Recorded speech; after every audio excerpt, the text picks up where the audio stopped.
This is a Willets Point Shea Stadium bound 7 express train. The next and last stop is Willets Point, Shea Stadium. Oh, yes, it is the Subway to Shea podcast. Anthony Rivera here with you, talking about all the news and happenings surrounding that team from Queens, the New York Mets. It's episode 220 from the Subway to Shea studios in my office. Great to be back. Took a little sabbatical, a month off for the postseason, and just needed a little mental reset just to get ready to do this offseason talk, this hot stove, which begins officially today as the World Series ended. Game 7 Saturday night. What a fun game. What a fun World Series that was. Probably one of the best World Series I've seen, since probably 2016. I mean, you could talk about 2019, which also went 7 games between the Nationals and the Astros, but the Dodgers repeat. They are the world champions for a second straight year. And is that a dynasty at this point, or are we still doing 3 to be a dynasty? They did win in 2020, but they haven't won 3 in a row like the Yankees did. So is this the beginning of a dynasty? Is it a dynasty already because of the way baseball is, and we haven't seen team go back-to-back since that, 98, 99, 2000 New York Yankees? All I know is that the Dodgers are a powerhouse, and Yoshinobu Yamamoto, who the Mets were hot in pursuit of, this guy can pitch, man. And you look at the Mets being unable to get past 5 innings, and this guy gave you 2 complete games in the postseason, pitched a huge game 6, and then came back in game 7 for a 2-inning save. You could not have asked for much more from Yamamoto and what he did, but all that's done with. The World Series is over, and now we are back to New York Mets baseball. Shout out to everyone in the chat. We got 30 people in the room on this Sunday morning, leading you up to the NFL on this Sunday here live. And I want to shout out to everyone in the chat right now that's on here. Duran Rivera, Armand, Maureen, Jeff Cohen, Peter's in the chat as well. Appreciate everyone for tuning in. G-Money Stacks, hope you are doing well, my friend. Great to have you be a part of the show as well. I'll take comments. I'll take questions, anything that you got. We're going to talk about the Mets coaching carousel. We're going to talk about free agency and what the Mets offseason outlook is. Excuse me, need to water right away. But the Mets have a lot going for them, and the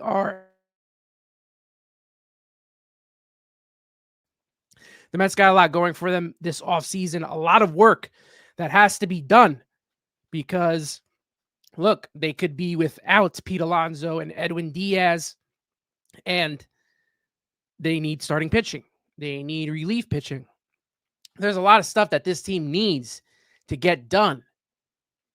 And we'll see if they could do all this. We'll see if David Stearns can recreate the magic that he did in 2024, because what he did in 2025 just didn't work. It did not work this season for the New York Mets.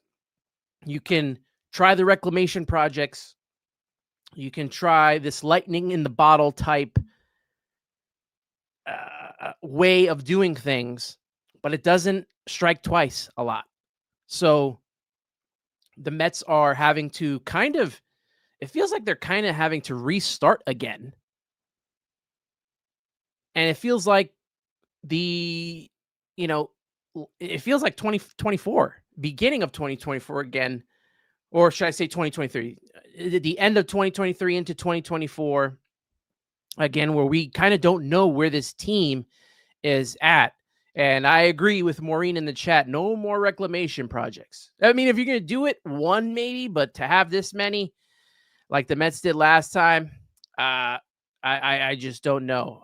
Shout out to Blunt Thoughts, my guy, Hector in the chat. And appreciate every single one of you for being a part of this. Let's get started with what is the coaching carousel. On last episode, when I had Dexter Henry on, the Mets have kind of purged most of the stat, right? Out was Jeremy Hefner. Out was Eric Chavez and Jeremy Barnes. Mike Sarbaugh was taken out from third base. John Gibbons resigned. Glenn Sherlock retired.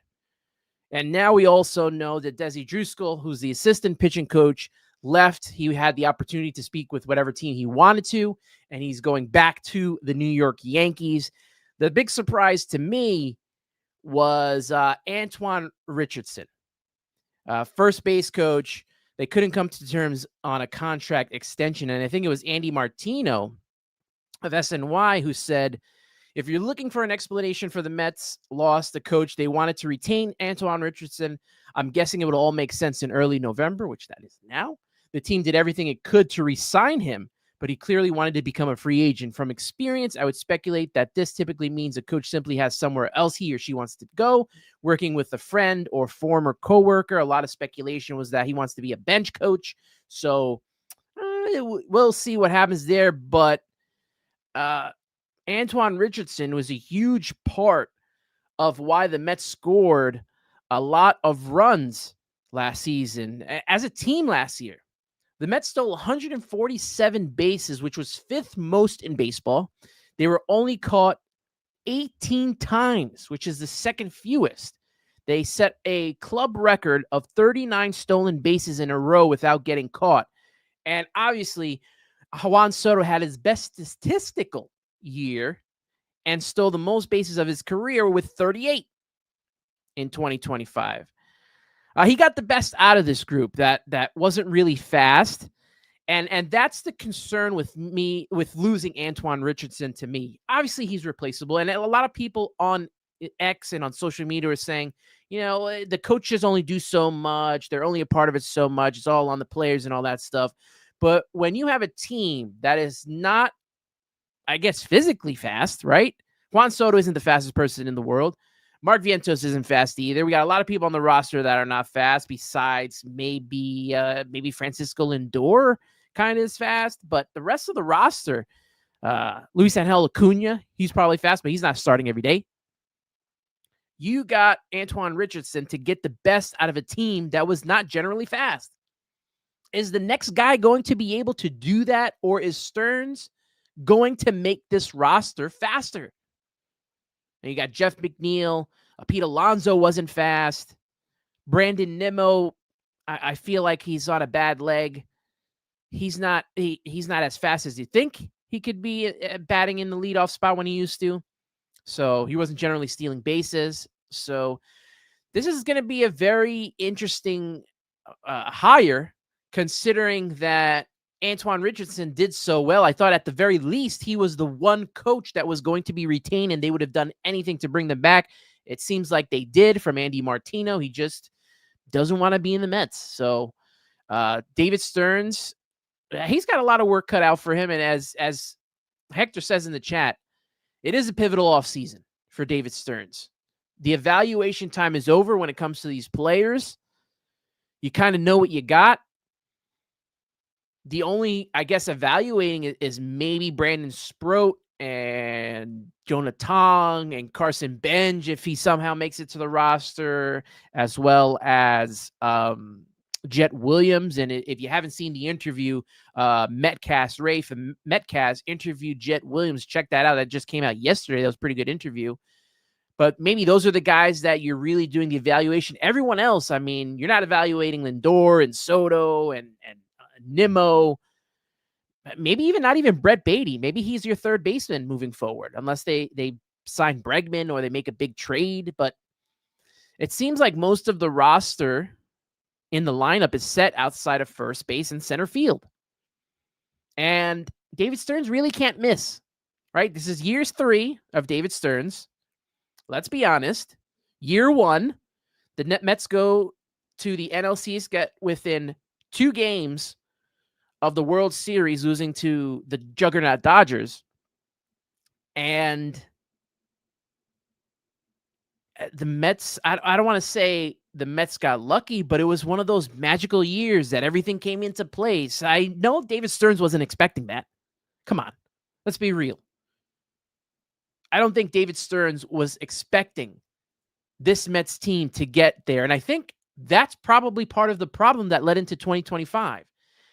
Because I'm sure he wanted to make this be a long build to get to the Mets winning a World Series in his 5 or 6 year tenure as president of baseball operations. The problem is because of what happened in year one, you have to now change your way of doing things. You have to tweak. I don't want to say fully change, but you have to tweak how you go about the offseason and bringing in players. And he had the same mode of bringing in reclamation projects and trying out new things and trying not to overspend on specific players.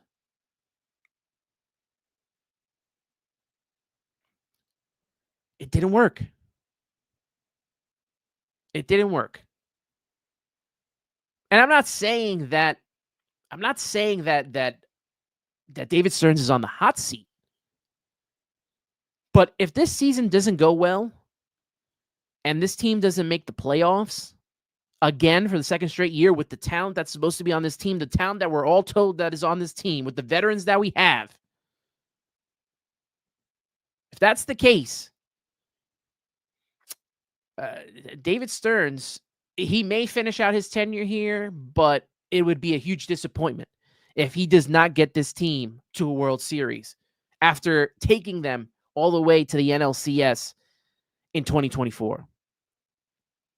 Now let's talk about who is in. The Mets did make some signings already. One of them being Kai Correa, bench coach, as well as Jeff Albert, who's now the major league hitting program, which I thought was a cutesy term as he's going to be the hitting coach. But that's not it. He is leading the major league hitting program. Troy Snitker is going to be the hitting coach. And we just found out, not to probably about less than 24 hours ago, that Justin Willard will be the pitching coach. Now, only Kai Correa and Jeff Albert are confirmed. The other two are sources speculating right now that Troy Snitker and Justin Willard, Kai Correa and Jeff Albert have been announced by the Mets that they are in those positions. Correa was the San Francisco Giants bench coach from 2020 to 2023, and most recently was the Cleveland Guardians Major League Field Coordinator and Director of Defense. Mets need run prevention, so there you go.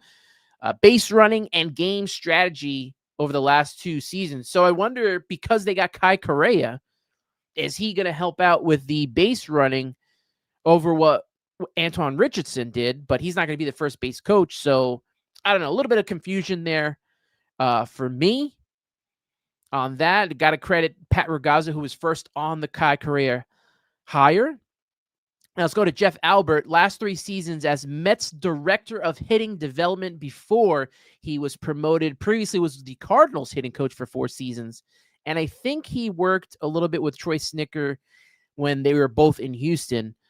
The Mets saw great things from Jet Williams and Carson Bench, as well as A.J. Ewing in 2025. A lot of that has to be credited to a guy like Jeff Albert. And that was the thing for me, is that, and that involved the pitching coach too. Why not hire from within? We've seen the success down in the minor leagues when it comes to the Mets pitching and hitting.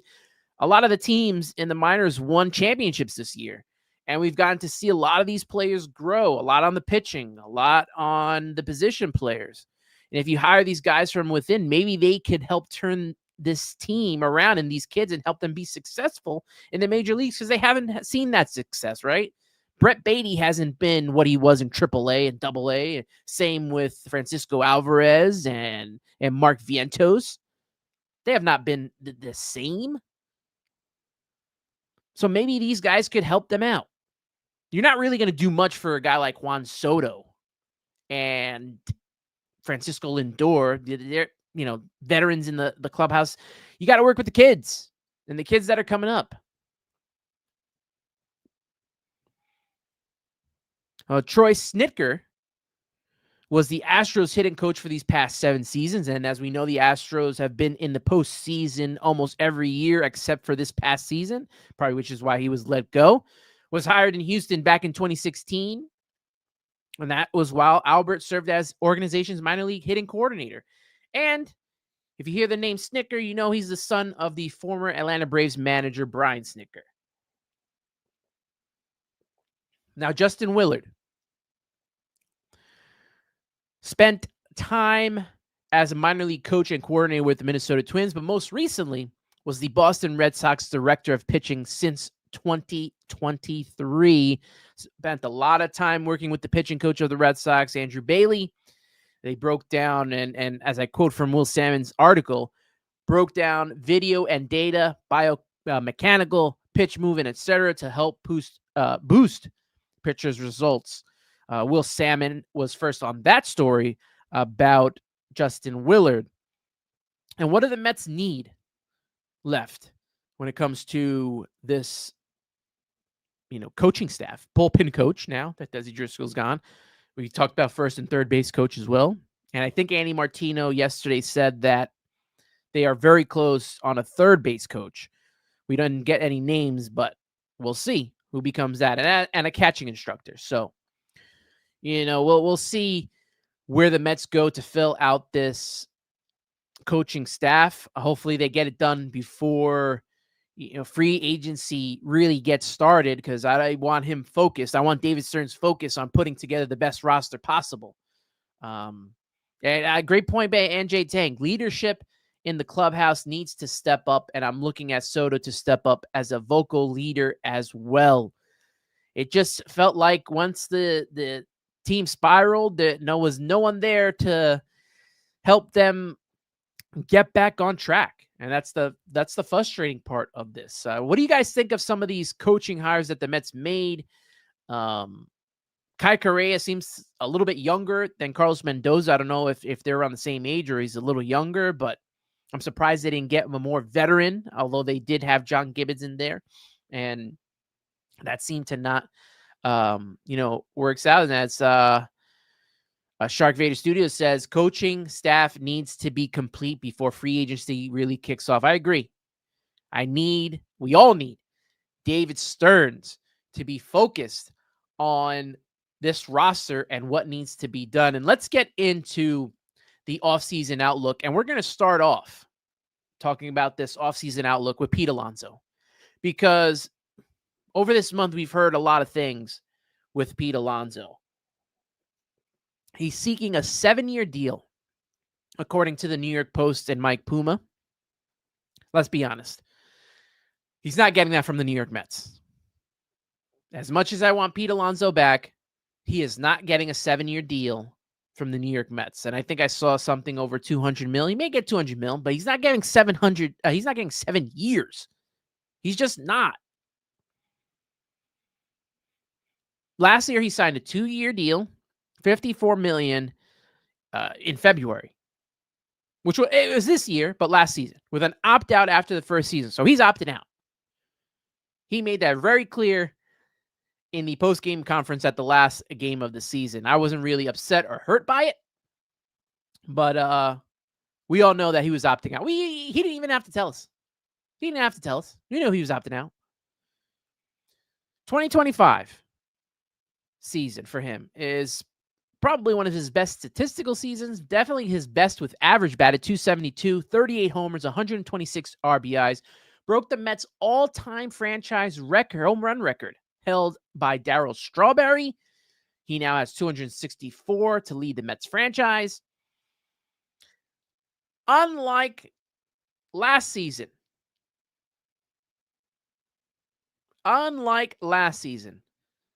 the ball, and I guess the advantage, is going to Pete Alonso. He has the advantage this offseason over the Mets. He had a career year.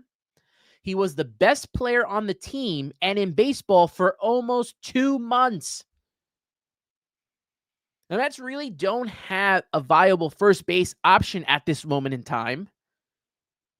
Internally, there's no one that can provide his offensive production internally. I mean, you throw Mark Vientos out there. Look at what happened to Mark Vientos this season offensively.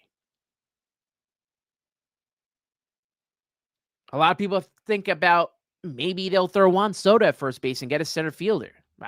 That wouldn't shock me. I mean, we've seen him practice, first base drills. But is he ready for that yet? I just don't know. The other thing that advances that's an advantage for Alonso is the Mets cannot extend the qualifying offer. They already did that last year. So any team that's signing Pete Alonso won't have to worry about forfeiting a draft pick. So everything is setting up nicely for Pete Alonso. I don't believe he's getting 7 years, but he's going to get closer to what he wants than probably what the Mets were willing to give him or are willing to give him.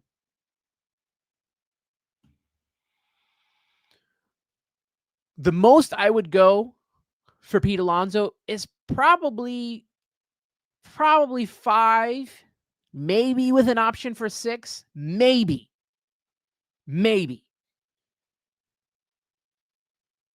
I think what's best, though, for the Mets is a 4-year deal with probably an option for 5. That sounds best to me.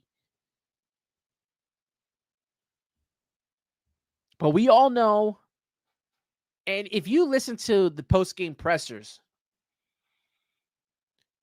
you could see these subtle jabs taken by Alonso to the Mets front office. So always saying that the ball's in their court. They know what to do. They know how to bring me back. So then you got David Stearns during the season-ending conference, wants to get more defensive, wants run prevention. If that wasn't a little bit of a jab to Pete Alonso, I don't know what is. But here's my thought on this whole situation with Pete Alonso in first base. And you let me know if you agree. I think, and this is just me going off the top of my head, I think that the Mets will have their first base solution early on in the offseason. I don't think that they want to drag this out at all. It's not going to be like last season where it dragged all the way out to February. We had a Mets fan fest as well. Do you think Steve Cohen was honestly happy during that panel alongside David Stearns and I think Carlos Mendoza when everyone was chanting for Pete Alonso's name? I think he was taken aback by it, maybe a little bit embarrassed when the fans were calling him out. He thought Steve sometimes thinks everything is rosy, but not for that. Stearns had to be a little bit embarrassed too.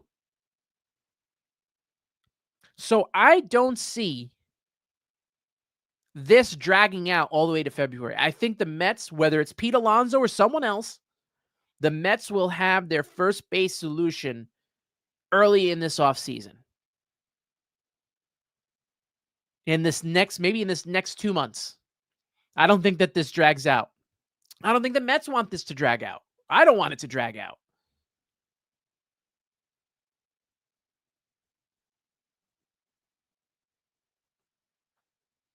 Now, I'm asking you guys, what percentage, we already talked about if you wanted Pete Alonso to come back or not.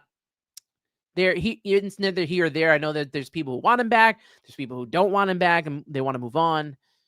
But here's the real question. What percentage do you see Pete Alonso returning? Do you think he comes back? And where are you at with that, percentage-wise? So let's get to some of your comments in the chat. Shout out to Duran Rivera with the $4.99 super chat. Really appreciate that. You can support the Subway to Shea podcast with super chats, super stickers, and super thanks, which is available on YouTube. Really appreciate it. So let's go Mets. Welcome back, Anthony. It's great to be back. I told you needed just a little bit of a break to re-energize myself, get myself going again for what is to be a huge offseason. As we know, last season, there was no break, right? We had the full season, got into the playoffs, and then the offseason was nonstop. From the Soto news to Alonso to re-signing Sean Manaea. And the Mets made a lot of moves. They didn't work out, most of them, but they made a lot of moves and kept everything going until spring training in February. So it was, as much as it sucked to not have a postseason. The way that this 2025 season dragged on from June on, to get a little bit of a break, I can't complain. I really can't. Shark Vader Studios saying coaching staff overall seems young. I'm going to refrain from criticism until I have a reason to, which I agree. I don't think we should be killing these moves just yet, right? Let's see what these guys can provide. We've already seen enough of Eric Chavez and Jeremy Hefner. Jeremy Hefner, I feel like, was Teflon through what, 3 managers, 3 front offices? I was okay with him going. A lot of people know I'm not the biggest Jeremy Hefner fan. And it was time for Eric Chavez and Jeremy Barnes. And you've seen the interviews with Eric Chavez, the disconnect between what he termed as being a hitting coach and what the Mets wanted to be a hitting coach. So there you go with that. Marine talking about Pete Alonso is not getting 7 years from anyone. I agree. Armand, 4 years, 120 is the max offer the Mets should make to Pete, which I think is 100% fair offer. That's definitely the offer that I would go with as well. If I get to 5 to 6 years with him, so be it. But I think if you could do the 4-year deal, maybe with a 5th-year option, I think that's the best thing for the Mets to do here. Jeff Cohen saying, yeah, Pete made it clear when he signed the contract that he was opting out, which I agree with there. And I think that also came down from Blunt Thoughts. Pete merely answered a question that everyone knew the answer to. He spoke for 8 minutes that day and 5 minutes in someone asking, and he answered. Spent 1 second on it of 8 minutes, and fans are upset with him. I'm not upset with him. And honestly, no Mets fans should be upset with the way Pete Alonso answered this question. No one. Because we all knew the answer to it. We all knew, I knew in May that he was opting out after those first 2 months of the season. He had a monster first 2 months of the season. He carried the offense, one of the best players in all of baseball. We knew he was opting out. And as my good friend Hector says, don't forget to smash that like button. Smash the like. Hit the subscribe for Subway to Shea. If you like the podcast, I really appreciate that. Jeff Cohen said, be creative, 5 years, 2 mutual option years. There you go. That's a possibility as well. Peter thinks there will be a team that would be desperate and give him that. Hey, the team that I go back to thinking about something possibly like that is maybe Cincinnati. Maybe a team that's in the dumps that needs just one player to calm the fan base. They sign one big player and that's it. But honestly, I would be shocked, but nothing is too shocking. And Shark Vader Sports saying Pete opting out isn't a shock. I just hope we can sign him to a deal that benefits both sides. Jeff Cohen also need to think about what the financial structure will look like after 2026. That's right. How are the Mets going to structure these deals, especially with, Juan Soto's contract and Lindor's long-term contract? Brandon Nimmo's contract is mostly unmovable. Got to think about these things, especially you're going to bring in if you want to try to bring in an ace-type pitcher.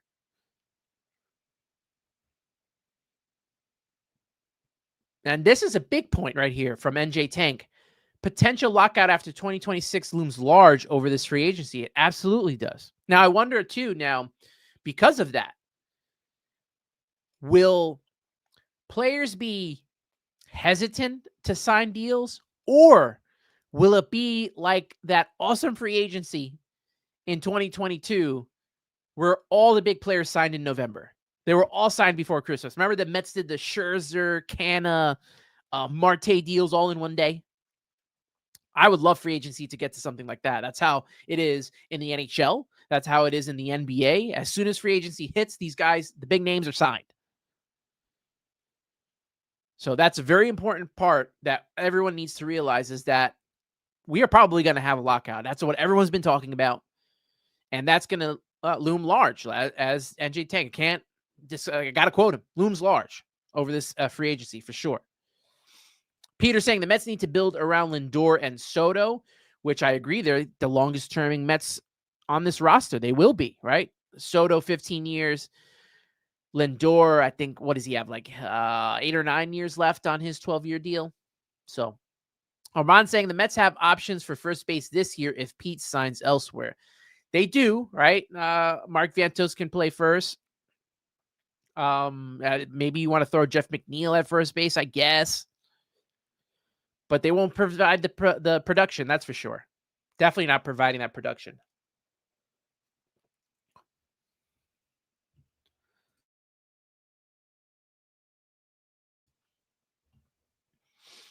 Maureen in the chat saying, did you all see the interview with Keith Hernandez on the New York Post? You cannot replace his 125 RBIs when it comes to Pete Alonso. Keith wants to see Pete back. And I agree, you can't replace the production. It just depends on what the strategy is. What is the strategy going forward? Some of the names on free agency, which we will get into, that Armand's putting in the chat. Josh Naylor, Murakami, Akamoto are some names at first base. Peter would like to see Kyle Schwarber, which I think is very realistic, that the Mets could pry away Kyle Schwarber from the Philadelphia Phillies. And I'm pretty sure David Stearns or, Steve Cohen would love to pry another player away from, and this time it's probably bigger because it's a division rival. There's a town rival with the Yankees, but an actual division rival prying away a guy like Kyle Schwarber and his offense would be pretty huge.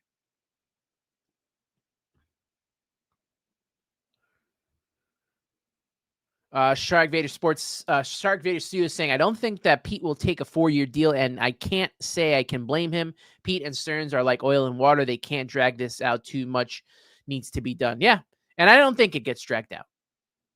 I don't think it gets dragged out at all. I think that the Mets will have a solution. Pete may drag it out like he did last season, but the Mets are not dragging this out. The Mets are not dragging this whole situation out like they did last year, especially if there's a fan fest and they're going to want to move on from this. Now, I asked the question, what percentage do you see Pete Alonso returning? And I got some answers in the chat here. Peter saying 60%. Jeff Cohen is saying 75%. NJ Tank is at 55%. Maureen is at 75%. So, there you go. And as Jeff Cohen's saying in the chat here, if the Mets get Schwarber, obviously the Phillies could go after Pete Alonso and put him at first base. A lot of people now starting to talk about Bo Bichette and trying to bring him in, as Peter talks about here. Shark Radio Sports at 40% the chance of Pete Alonso. So it's a little bit of mixed bag. It's a little bit of mixed bag. I like this comment here from Hector. I love Pete and I want him back. I don't think his defense is as bad as some say, which I agree. Obviously, he struggled with throwing. We all know the play that got Kodai Senga hurt. But this guy can scoop with the best of them. And we've got some bad throws, even from Francisco Lindor, that Pete Alonso has had to save. He said, I'd be lying if watching Vladdy make some plays at first base this series. I don't say Pete doesn't make those. Vladdy had such a great postseason. Such a great postseason. And, we will see.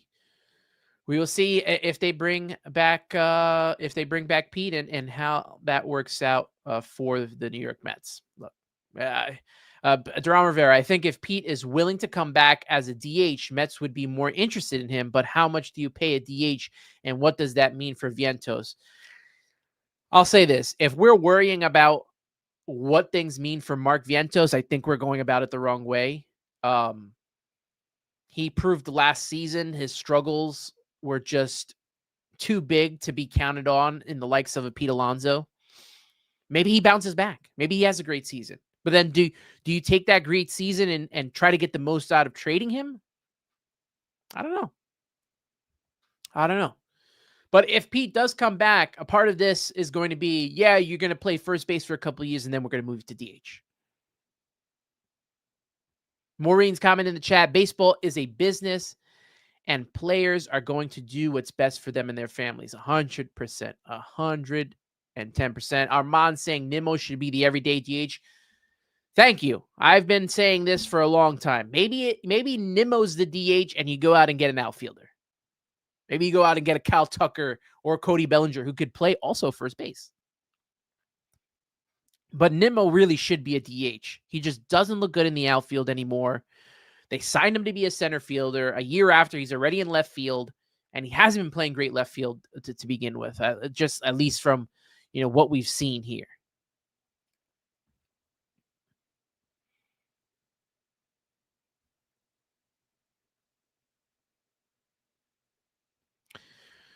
James Bustamante 44 says Stearns' excuse will be we have Senga coming back. Our young pitchers are growing and gaining experience. It's just not good enough, right, James? It's just not good enough. They have to get an ace on this staff. Somebody who's going to stop losing streaks from happening. And not including Nolan McLean on that. Because we don't know if Nolan McLean can replicate what he did last year. We don't know if he's in for a sophomore slump. He's got the talent. We've seen it. He's got the composure. We just don't know. We need more certains on this team.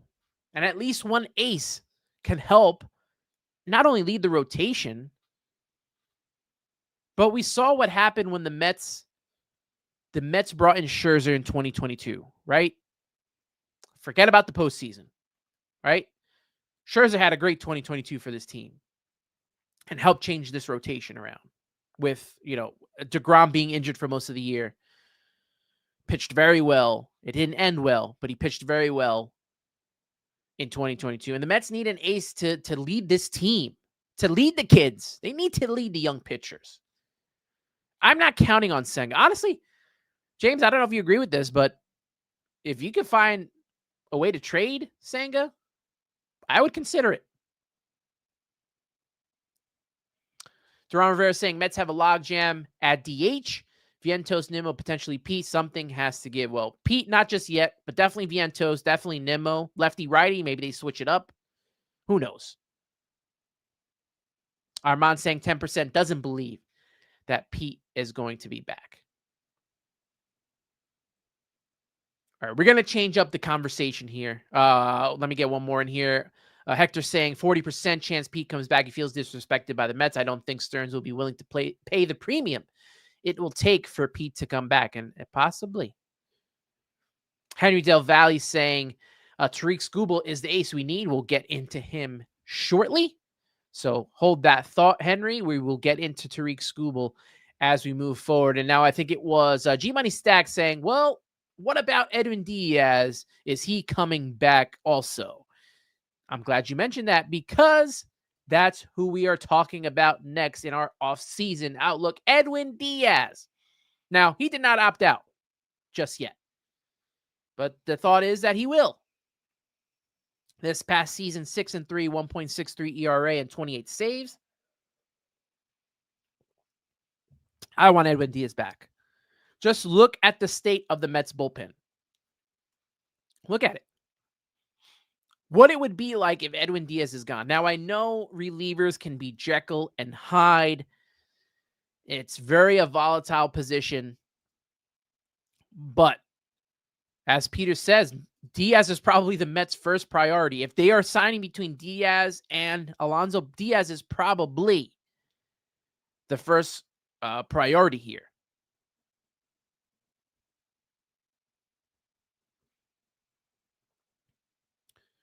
Like I said, relievers are so Jekyll and Hyde every year, but Diaz just been more a consistent presence since that 2022 season.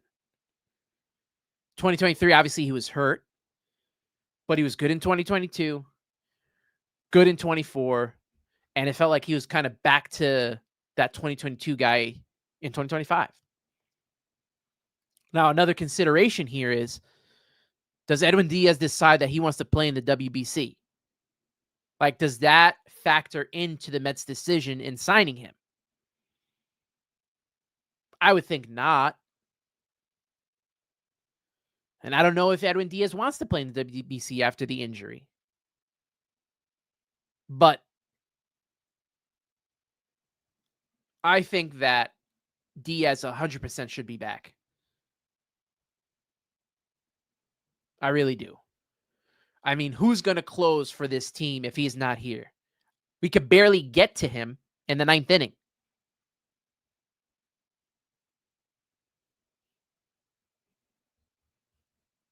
And the Mets, even with signing Edwin Diaz, have a whole lot of work to be done when it comes to the bullpen. And I don't mean signing Richard Lovelady. I don't mean these dinky-dunky signings that the Mets have options for. Get some real relief pitchers in here. Enough. Enough of the nonsense.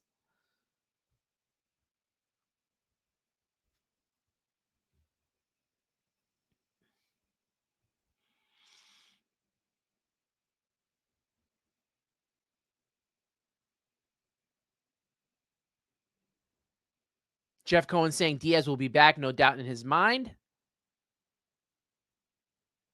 Shark Value Sports saying Diaz has to be back. There's no one better on the market. We need him.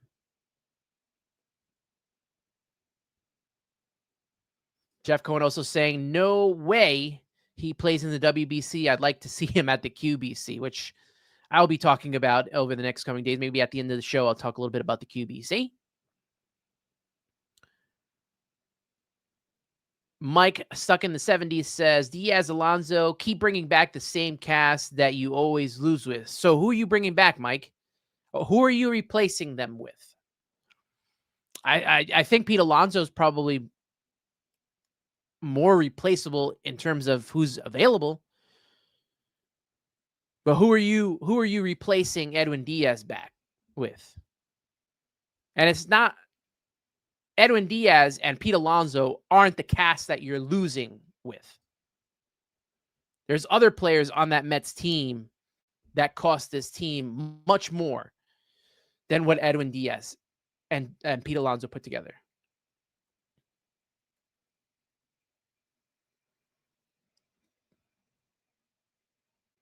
Pete Alonso, 3rd in wins above replacement this season.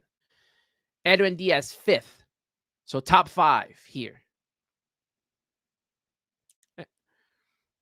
I do get the point that you're saying that the team needs a revamp.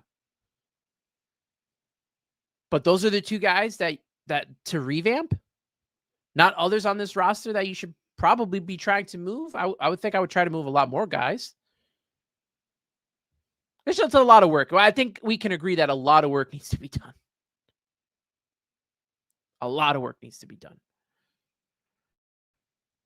Chi809 saying, do not spend a single dime on Alonso. Instead, utilize the money to get 2 or 3 players. Skubal, Alcantara, J-Ram, Naylor, Kettle Marte, O'Neal Cruz. Aren't most of those guys, though, trade candidates? Right? Skubal, Alcantara, Ramirez are trade candidates. Naylor, I think, Naylor's definitely a free agent. I don't know about Kettle Marte or O'Neal Cruz. Once we get into we'll talk about free agency in a coming segment. I'll look into that, but I'm not sure if those guys are Kettle Marte and O'Neal Cruz. I think they would have to get through trade. I would love Kettle Marte, honestly, from Arizona. Would love to see him on the Mets. He'd be a great solution in that position. Hector saying, last I heard Diaz talk about it, he said he was open to playing in the WBC this year. Got to remember, WBC is coming up, so a lot of these players are going to be playing for their countries. So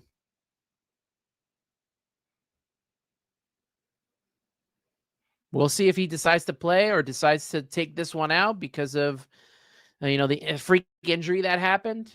I mean, it could happen in spring training as well, but to each his own.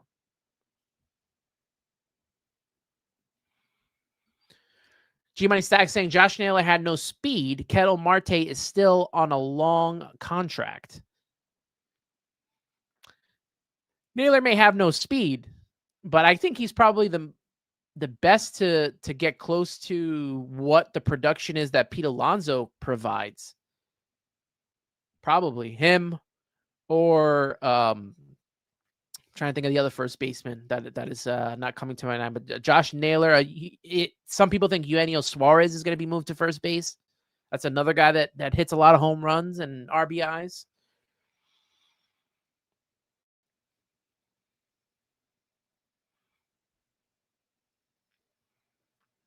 Maureen saying, why trade for Skubal if he's a free agent after next year and there's no guarantee of extending him? You would have to give up a lot for a rental.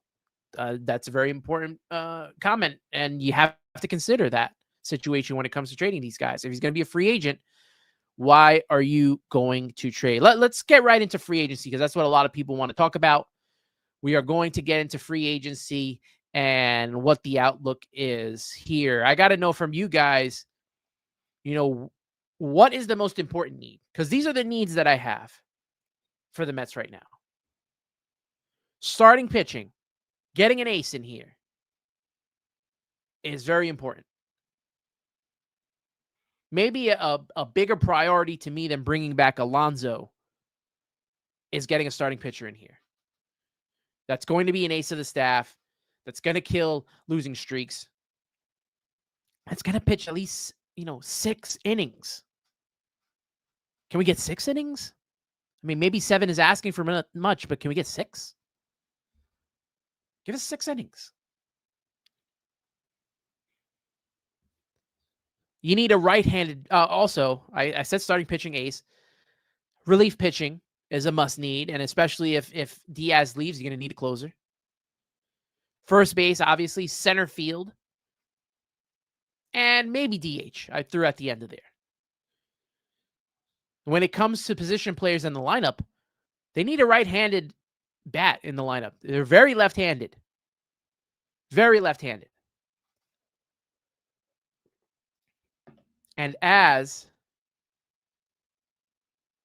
it's being stated by David Stearns, run prevention is huge for them. So defense, defense, defense. Let's see where they get this defense from.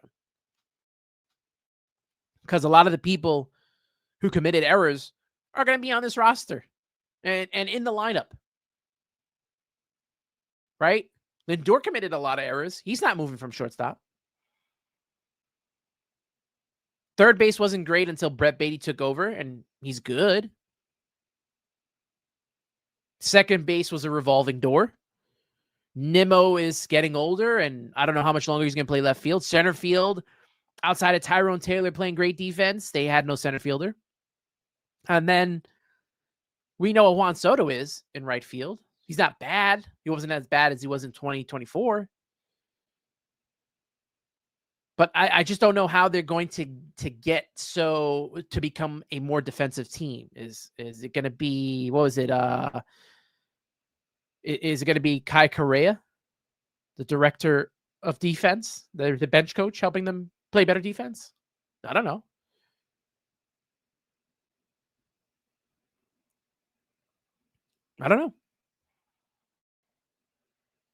But these are the Mets' needs. Let's look at the top free agents right now that are on this team. Well, I mean that are coming up. I'm going to bring up the article of the top free agents, position by position, in the 2025-2026 offseason. Now, catchers, I'm just going to move past catchers, although, JT Realmuto is always intriguing. But we have Francisco Alvarez and Luis Torrens, and if you're going to, make another issue at another position, probably not the best thing to do. So we'll stay away from catcher. Here we go. First base, right? Pete Alonso. And they're got their age there, as well as who is their wins above replacement and who leads in that. And as you see, it says he can opt out. He's already opting out, but he leads for all first basemen in WAR, 5.6. Then you have Josh Naylor, who was mentioned in the chat, 5.4, 29 years old. He is, if you're going to replace Pete Alonso, offensive production, it probably has to be with Josh Naylor. I can't see them going after Ryan O'Hearn, although him being 32 years old And David Stearns liking short contracts, from what we've seen from David Stearns, that is probably something that he would consider. Or even a Carlos Santana, who's now 40. Luis Horizon, is that a guy? A lot of Mets fans were talking about needing more contact. Is that someone that you would consider at first base? I don't know. Paul Goldschmidt, 38, no. Rhys Hoskins, nah. And then the rest of them, I would not even touch. Justin Turner, too late. Donovan Solano, Dominic Smith, been there, done that. Josh Bell, no. None of these guys. None of these guys interest me. Although I do have a fun with my friends in the chat saying that, what about Rowdy Tellez? Because that's a guy from the David Stearns era. All love for Wilmer Flores too, but that ship has sailed. Let's go to second base, which I don't think the Mets. I think they're going to do the revolving door again, whether it's Luis Angel Acuna. Maybe they'll save room for Jet Williams out there. You got Jeff McNeil, unless they trade Jeff McNeil, but right now he's on the roster. So I don't see them going after a guy like Gleyber Torres, who got, ripped to shreds because his defense wasn't great. You got Brandon Lau, Willie Castro, Jorge Polanco, Ozzie Albies, but he has got a club option. And then it really goes down, Jose Iglesias. You want to go back to that?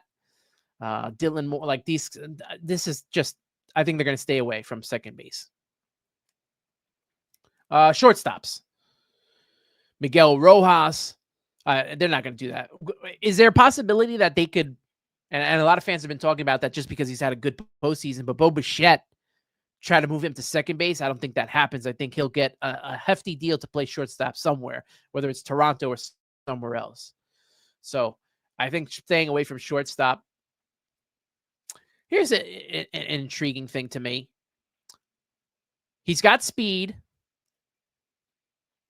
and he plays pretty good defense. What about Isaiah Kiner-Falefa as a bench roll guy?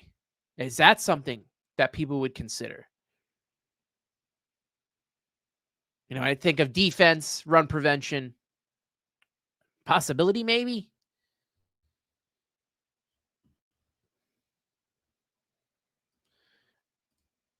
Blunt Thought saying people automatically think of defense when they hear run prevention. That's fair. However, better pitching is run prevention. Not walking the ballpark is run prevention. Also, better scouting and position. Fantastic comment from Hector. He's absolutely right. I always think of defense. So that's on me. But yeah, he's right.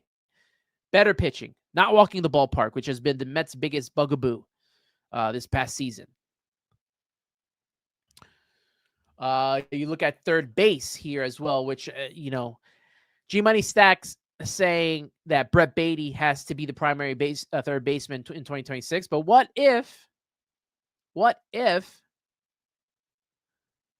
as Henry says, what if they go after a guy like Alex Bregman? Troy Snitker, I think it was Dan Bartles of New York Post on Metscast mentioned maybe there's a relationship between Troy Snitker and Alex Bregman to get Bregman to come here. Got a 7.7 wins above replacement. I know he's 32 years old. He's probably opting out. You got Eugenio Suarez, who I mentioned, also 7.6 wins above replacement. Max Muncy. He's got a club option, though. And then it goes down from there. I mean, I've always wanted Kike Hernandez to be one of those bench guys. Maybe they can get him for the outfield. And maybe when we talked about revamping this roster, maybe revamp some of this bench. You got to have these players that are going to be worthwhile putting in when a Lindor needs a day off, or Soto needs a day off, or Nimmo needs a day off. Think about Kike Hernandez and Isaiah Kiner-Falefa when it comes to, going after these bench type players. So I don't know how the Mets handle third base. The good thing, though, about Brett Beatty is what G-Money Stacks, followed up with here. Brett Beatty's 25, and the most important part, he has versatility at second base. So that is a big deal. What if they bring in a Bregman or Suarez and have them play third and put Beatty at second? With that, would that, I guess, help with not bringing back Pete Alonso? If the Mets went and got a Bregman or Suarez, put Beatty at second base, and then got a different first baseman, whether it was a Naylor or a Cody Bellinger, who can also play center field, which we'll probably get into the outfield shortly. Maureen likes it. Bregman at third and Beatty at second. Shout out to Matt for reposting the stream. Really appreciate that. Make sure you like the video. Make sure you're subscribing to the channel. We'll be here every Sunday at 10 a.m. We'll have guests on, but I kind of like doing this solo here with you guys and really getting the chat involved in the conversation is a lot of fun. Armand saying Bo's not a great defender at short and teams might ask him to move to second, and that can get him the deal he's looking for. Maybe he's a guy at second base. Would that be a better option if the Mets can pry him away from Toronto, moving him to second and having Beatty play third? Or would you prefer Beatty second, Bregman third, or Bo second, Beatty third? A lot of questions. More for David Stearns, right? David Stearns got a lot of questions to answer. Nelson Cruz saying, how about injury prevention? Most of the pitching staff decimated, and those that were injured took a whole season to come back, and some didn't even come back at all. You can include Jesse Winker in that. Injury bug is always a problem on this Mets team. We saw it big time, and that's a lot of the reason why David Stearns loves these guys with options that he can fill in the void, especially when it comes to the bullpen. How many pitchers this year for the New York Mets are getting Tommy John surgery? Right? Danny Young, I think, got Tommy John surgery. Frankie Montas is getting it. Reed Garrett is getting it. You guys got guys from the past coming back with Tommy John surgery. Injury prevention, very important.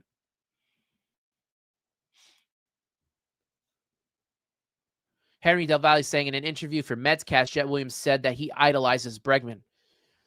I mean, that's a good player to idolize if you're going to idolize anyone.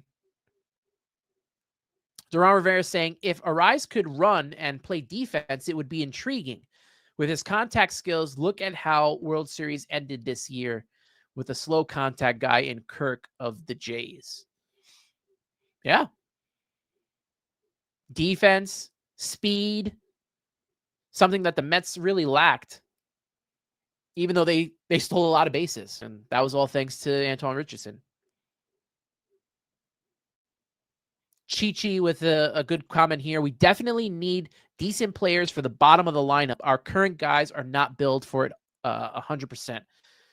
Look, that has been the biggest struggle over the last couple of years, is that bottom of the lineup feeling like Death Valley, like nothing's going to come from it. At the very least, Brett Beatty has come out of his own and kind of launched himself to a higher part of the lineup. But, Jeff McNeil not being consistent, Francisco Alvarez not being consistent, and now Mark Vientos being thrown down there, Luis Angel Acuna, none of those guys, Tyrone Taylor not being consistent also did not help the cause. So, yeah, they got a lot of work to be done, especially with that bottom of the order. Armand saying that they should trade Beatty for a starter or bullpen arm. His value is high coming off the 17 home runs. There's a lot of people who agree with you, Armand, that Beatty should be traded.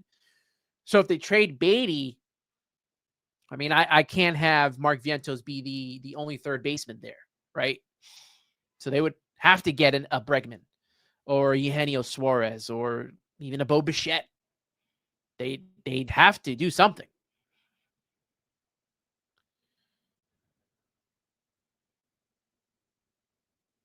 Rob, I did not know that Bregman does not have the qualifying offer, but that's good to know that that's a good reason to possibly sign him.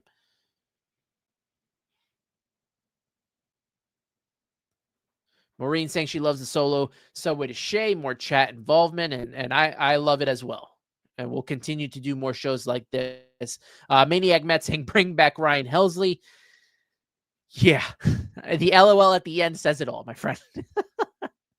Armand's preference, bring in Alex Bregman at third, Bo at second, and trade Beatty for pitching. I don't think anyone would disagree with that move right there. G Money Stacks saying injuries are inevitable to avoid. It's part of the baseball season. You have Christian Scott, Dedeno Nunez coming back from surgery, from injury as well. And Christian Scott is going to factor into, what happens with this rotation at some point. Some point he will factor in.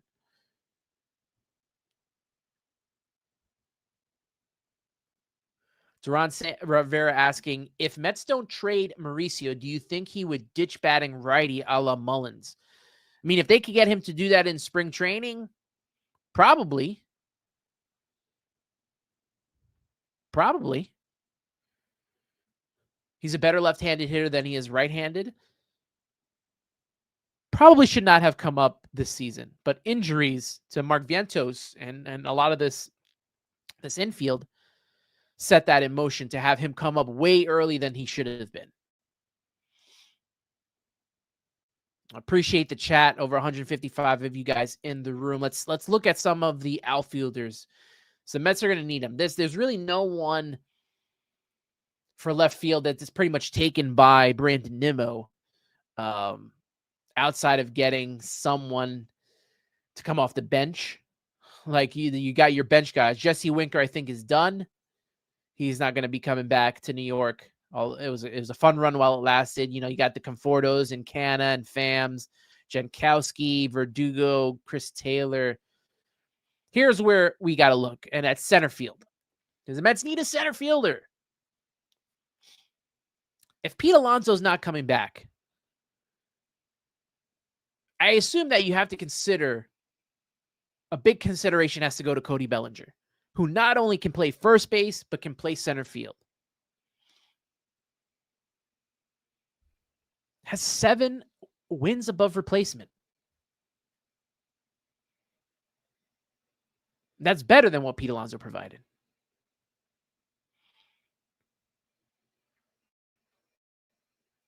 Harrison Bader. I don't know if I want to go back to that. Ever since he was traded to Philly, the Mets got killed for that because he had such a good run. But then he didn't show up in the playoffs, and it was back to him again, to what he provided for us in 2024. Trent Grisham, who had a great season as a New York Yankee, but faded in the postseason. Cedric Mullins, no thank you. Louis Robert Jr., who is who every Met fan wanted to trade for instead of Mullins. He's got a club option. We don't know what's going to happen with him. And you got Michael A. Taylor, Garrett Hampson, Manuel Margot. Mets have to decide what they're going to do at center field. Center field is a very important position for the Mets. Maybe more than first base. Because you got a hobbling Brandon Nimmo in left field. You got Juan Soto, who doesn't cover great ground in right field. You need someone in center field that can start. That's not Tyrone Taylor, who should be coming off the bench. He got exposed. You had, I'm trying to think who else we had out there. Starling Marte played a little bit of center field. No, we don't need that again. Definitely don't need that again. And Jose Siri was an absolute waste. Mets need a legit center fielder. They just do. G Money Stack saying, how about Carson Benj? Maniac Mets saying about Carson Benj as well. Do you think that if you think that he gets the shot out of spring training, then great.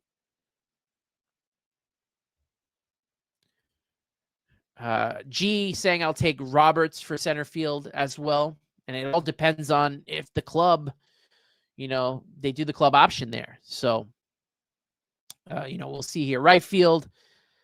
I'm really not going to get into right field, although Kyle Tucker is intriguing. He's going to get a lot of money, though. And I don't think he's going to be coming to Queens. I just don't. You got Mike Yastrzemski out there, Ramon Laureano, Max Kepler. Obviously, the Mets could bring back Marte since he's great friends with Juan Soto. Although I'm ready to move on. Randall Grichuk, Lane Thomas, Jason Hayward, Austin Slater, Hunter Renfroe. I am staying above these three here if I'm signing any outfielder. But, you got Soto in right field. So where are you going to move him? First base? Is he going to be the designated hitter? Because we have a lot of those. Then you got designated hitters. Kyle Schwarber. Kyle Schwarber out there with an 8.3 wins above replacement. I don't want any part of Marcell Ozuna. Well, thank you. Jock Peterson, another name, but he's 34 years old. You have Andrew McCutchen. I don't think that's a realistic possibility. Eloy Jimenez, no thank you. Kyle Schwarber is a guy that I would go for. But again, we are very left-handed hitting outfield and we a lineup, and we need some right-handed bats in the lineup. A lot of people are on board with Luis Robert, along with G here. Shark Vader Studios would bring him in as well. Where to Bub says, I think we should sign both Bellinger and Luis Robert Jr., and the Yankees will probably sign Tucker. I feel like that's some good offense, bringing in both of those two guys if they can do it. William Gonzalez thinks Cody's good for center field. And Shark Vader Studios thinks that Tucker is going to the Phillies, which I wouldn't be shocked at all about. Now let's look at the starting pitching, because this is where the Mets really need to do their work. Chris Sale, who's 37, don't see that happening. We all know David Stearns doesn't like to go for older pitchers, and he's probably going to want, a 3-year deal, you would say, 3 or 4-year deal going into 40, 41 years old. Dylan Cease, would you be interested in seeing? Framber Valdez, another name. Ranger Suarez. I don't know if these guys are the aces that the Mets need, but would you be interested in them? You also got Jack Flaherty. Freddie Peralta is a guy that I would definitely try to pry away from Milwaukee if they, give him his option. Nick Martinez is a name that's been talked around about the Mets for a long time now. Chris Bassett, 37, move on. Michael King, who has a mutual option. A lot of Met fans, especially Manic Mets, says get King. He says they should get Joe Ryan and Michael King. Joe Ryan right now on the Minnesota Twins, so that would have to be a trade. G saying, I'll take Valdez. Guy's got a set of stones, and he hates the Yankees. He has been the ace of that staff in Houston. So you got Shota Imanaga as well. That's an interesting guy that I would, I think we wanted him to be in the Mets a couple years ago. He's got a club option, player option, though. Zach Gallen is another name. Merrill Kelly. Zach Littell, Patrick Corbin, no thank you. Eric Fetty, I'm good. Justin Verlander, no. And then you got Colin Ray, Zach Eflin, Kyle Hendricks, Miles Mikolas, Nestor Cortez, Adrian Hauser. See, this bottom here, the Mets should not and do not have to, try to get players from, right? The Mets have back end of the rotation pitchers right now.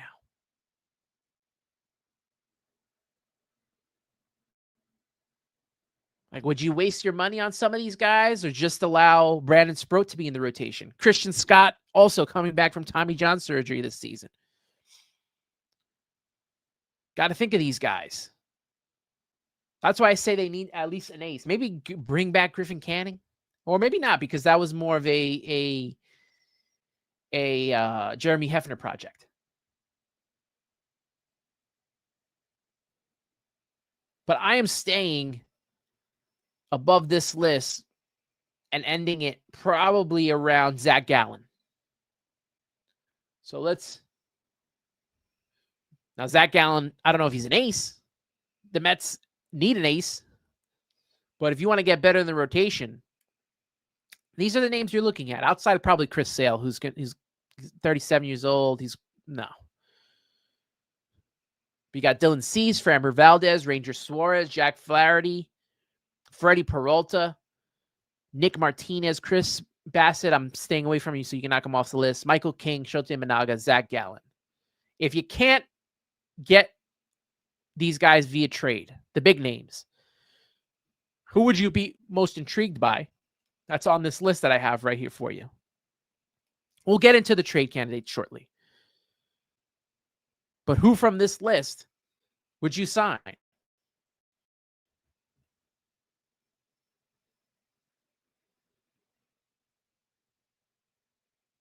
Maniac Matt says to get a Joe Ryan deal, maybe trade Sproat and Anton. He says only McLean is off limits, which I tend to agree that McLean is off limits. Maureen says most of these free agent pitchers are not aces. At most, they are number 2s and 3s, which she's correct. James Buckley saying we don't get 6 innings because of Mendoza, or as he calls him, Membozo.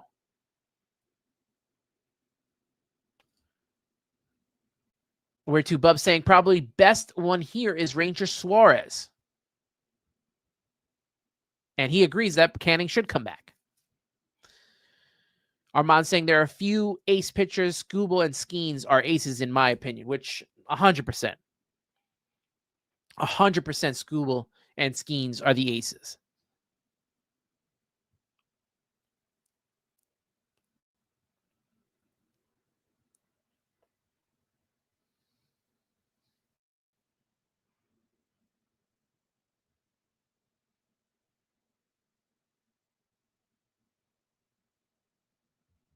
So there are options at starting pitcher, but if you want that legit ace, it's going to be through trade, right?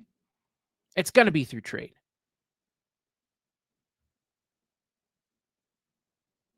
Which we'll get into shortly. Let's go quickly and look at some of the relief pitchers that are in here. Obviously, Edwin Diaz leads the charge. Other closers you have out there, Robert Suarez, Marcelo Iglesias. They're all older by a couple years than Edwin Diaz. Andres Munoz, Ryan Helsley, Devin Williams. I wonder if Devin Williams is a bounce back candidate next year, but I just don't think New York is for him. You have Sean Armstrong, Kenley Jansen. A lot of these guys are a lot older. Tyler Rogers. I would bring back Tyler Rogers.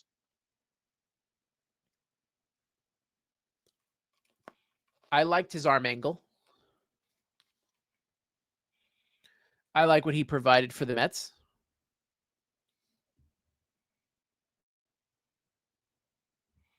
With his submarine delivery. Got Kirby Yates, David Robertson. I think it's too far gone for David Robertson to pitch a full season. Phil Maton, Pete Fairbanks, but he has a club option. Sean Newcomb, Emilio Pagan, Jacob Junis, Chris Martin, Luke Weaver, Cal Finnegan, another name that's always talked about. Steven Matz, Gregory Soto. Brooks Raley, I assume, is coming back. Got to have 2 lefties in the bullpen. Andrew Chafin, anyone want to revisit? Anyone want to revisit that? Sir Anthony Dominguez out there in the bullpen. Joe Ross, Drew Pomeranz, Jose Leclerc, Jorge Lopez. We've been there, done that. Tim Hill. There's just a lot of names. AJ Minter's most likely coming back. Drew Smith, I assume, is coming back. No thank you to Ryan Stanek. Richard Lovelady, which we've signed. We'll get into him shortly. There's a lot of names here that the Mets can do some work with.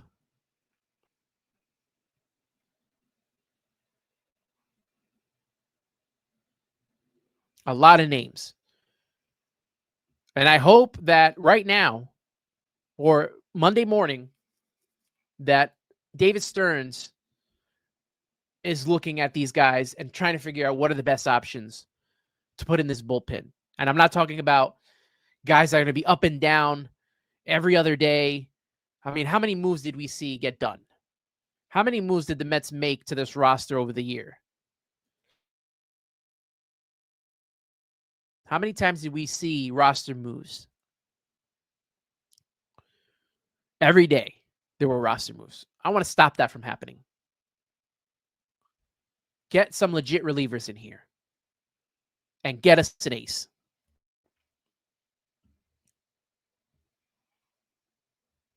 Now let's take a look at some of the names that are going to be available via trade. And I was looking at an article on The Athletic, I think from Jim Bowden. Tariq Skubal, who you guys have mentioned in the chat and been talking a lot about. Freddie Peralta been mentioned in the chat. Hunter Green, which G thinks the Mets should trade for. You got Mackenzie Gore out there, a left-handed pitcher from Washington. Sandy Alcantara from Miami, which I think is going to be hard for the Mets to deal with Miami. Joe Ryan from Minnesota as another guy. Who would you be interested in the most trading for here?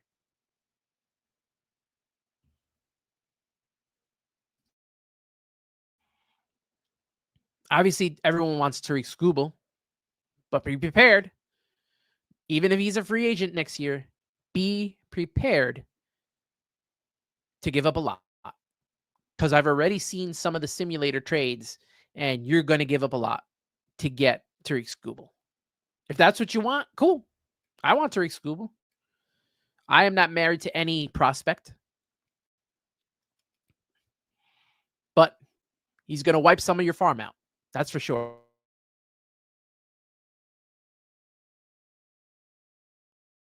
We'll get a little more into trades during this offseason. I kind of want to have us put together a trade package, the perfect trade package, or look at some of them from the trade simulator and see if we could come up with a good trade for some of these guys. But they're out there.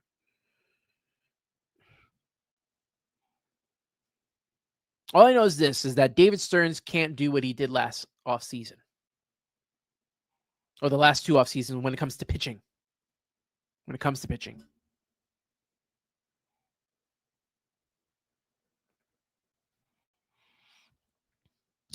G Money Stack saying Edward Cabrera's he likes. And then Armand responding that he is going to cost a lot because he has a ton of control. He might cost you Jet Williams and more.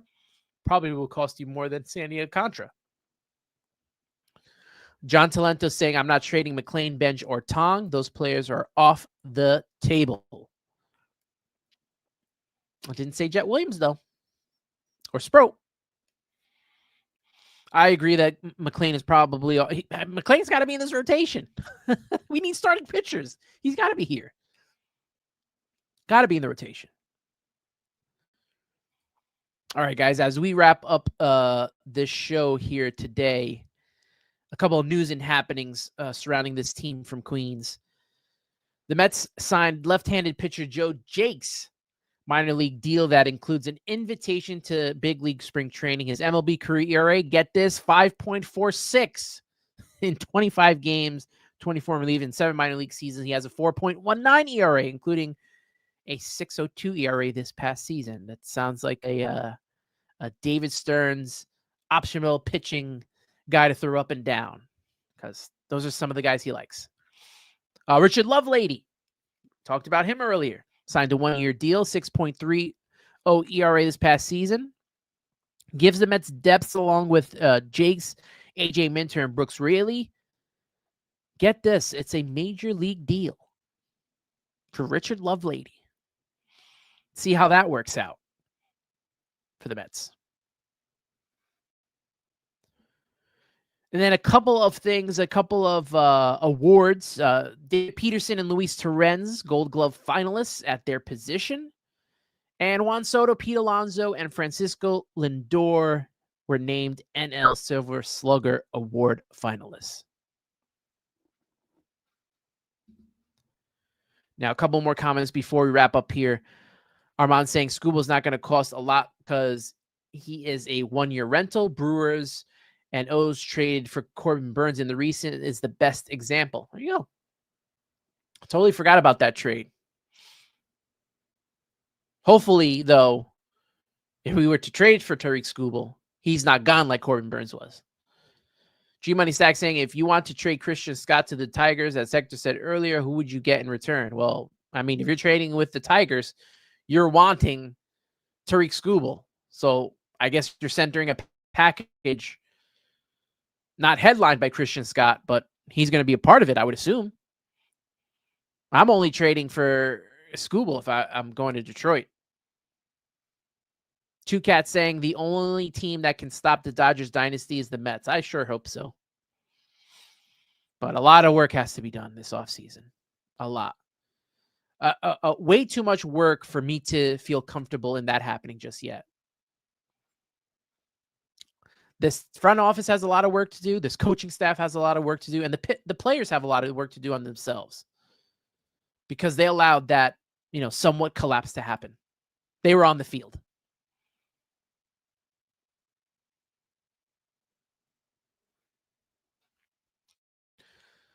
One more thing that happened this past week.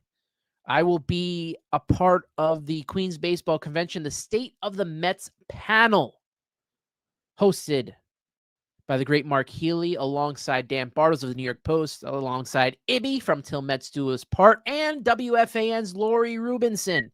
It's going to be a lot of fun. December 13th, the QBC returns. I think I will have more information on where it's the same as it was last couple years that I've went to it, but this is my third straight year going to the QBC. Excited to be a part of the panel. Excited to meet a lot of you Met fans out there. So hopefully I get to see you guys.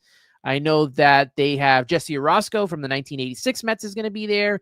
They have Terry Collins doing his podcast alongside Tom Hallion from the umpire that they had that epic argument about. And then Brett Beatty from the current team will be doing a panel and signing autographs. So come down, come check it out. Come get an autograph from your favorite host, your favorite podcast host, Subway to Shea. I'm just playing around. But come enjoy. Come say hello. Don't hesitate to say hello. And, be a part of the fun. That's if you can't make it to Mets Fan Fest, Queens Baseball Convention is one of the best things out there. And the Media Goon, Keith, the Media Goon, always puts out a great show. But that wraps up Subway to Shea for this week. Great to be back with all of you, and I appreciate you for having me be here and for sticking with me, because I know there's a lot of content out there, and me taking a break doesn't help me content wise, but sometimes you just got to take it. But great to be back. Great to have you be a part of it and sticking with me. Make sure you like the video. Make sure you subscribe to Subway to Shea on X, Instagram, and TikTok at Subway to Shea. You can follow me at Ant Rivera 86, as it says right there below. And you can subscribe on Apple Podcasts and Spotify if you prefer to listen to the show.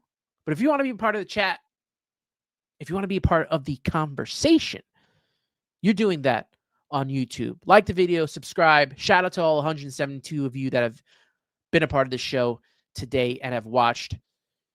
We'll do it again next Sunday, 10 a.m. But for now, always remember, let's go Mets.